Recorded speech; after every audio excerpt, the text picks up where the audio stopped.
Good morning, everybody. Glad to have you here. Hope you've had a good week. And I appreciate you taking a few moments. And if you want to join me, Genesis chapter 31, beginning in verse 36.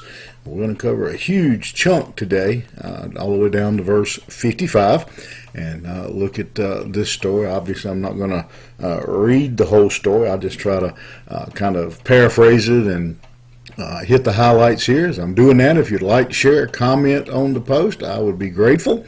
And then we see in verse 36, Jacob's 20 years of suffering at the hands of Laban finally come to a head.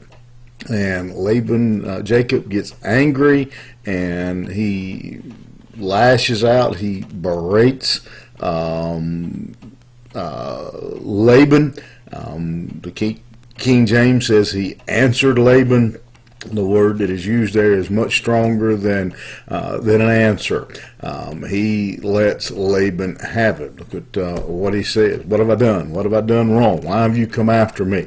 Again, he doesn't know anything about the missing God. He doesn't know Rachel has it. But it says, you've looked through everything that I've got. You hadn't found a single thing that belongs to you. If you have, put up or shut up.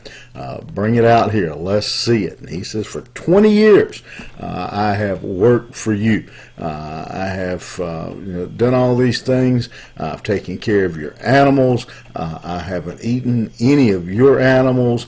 If wild beasts killed an animal, I took the loss. Didn't matter whose it was. I took the loss. I've been out in the hot, the cold, hadn't slept for all these years. I worked 14 years for your daughters. I worked 6 years for the flock. 20 years. And he says, in that time, you have changed my wages 10 different times. And he said, if I didn't love God, in verse let's see, make sure I got this right. He says, verse 42, he says, if I didn't love God, I'd have done knocked you out. This would have come up a long time ago. He says this would have been bad. He says the only thing that's kept this from really going south is that I love God, and God's been protecting me, because you would have sent me away with nothing if God wasn't protecting me and looking after me. And then Laban has the audacity in verse 43. So what are you talking about? The daughters you're talking about, they're my daughters. The children you're talking about, they're my children. All these animals, they're my animals. Everything you see is mine. And pretty sure that didn't go over good with Jacob. He's going to remind him, what you talking about? Yours. I work for this stuff. This stuff is mine. I worked 20 years for this stuff. But then they come to a conclusion. Laban makes a suggestion. He says, okay. He said, let's make a deal. And making a deal with Laban, as you know, is a risky proposition. But he says, let's make a deal. We're going to set up a pillar. We're going to set up a pile of stones. And this is going to be a covenant, an agreement between us. And I won't come on to your side of the stones. You don't come on to my side of the stones. Let's just stay apart. And this will be the dividing line right here. And we won't have anything to do with each other anymore.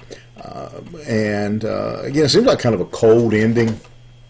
Here we've got Jacob's father-in-law, Rachel and Leah's father, the grandkids' grandpa, all these things, and they're going to say, listen, we're going to make a line. We won't cross them. We're not going to see each other again. We're not going to have anything else to do with each other. But what we have here ultimately, and maybe a little bit hard pill for some of us to swallow, seeing a family divided this way. But we see that through all of this, God working to get Jacob back into the promised land, get him back into the land that his ancestors have been promised, working to get him away from Laban. I think it's obvious from this incident that sooner or later this was going to be an issue. Sooner or later there was going to be a problem.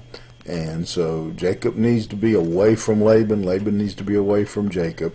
And so even in these odd circumstances, we see God is still working. We see God maneuvering and working to accomplish His divine purpose.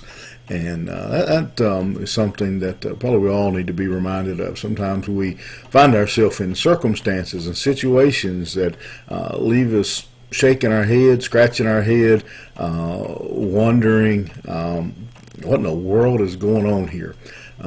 But again, this story serves as a good lesson, a good reminder for us that even when we don't see and we don't understand and we can't put all the pieces together, we can't even find all the pieces, let alone put the pieces together, that God can still work to accomplish His will, to have His will done.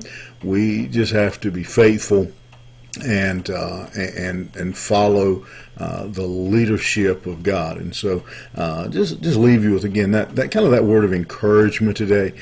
You may face some circumstances, you may face some situations today that leave you scratching your head. You may deal with some people that are hard to get along with, and again, leave you confused. But if you're serving God and you're on God's side, God is working those things out.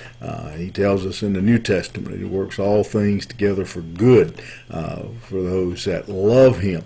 And He doesn't say all things are good, but He says all things work together for good.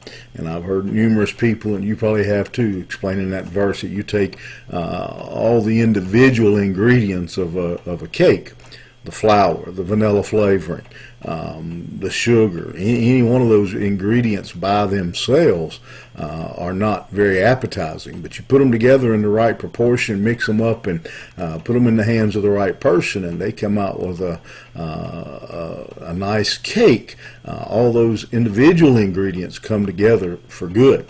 And that's what the Bible's talking about. It says all things work together for good. Everything is not good, but if you're serving Him, to those who love Him, the Bible says, He'll bring all those individual ingredients together for your good. You remember that. Have a great day. We'll see you here tomorrow morning.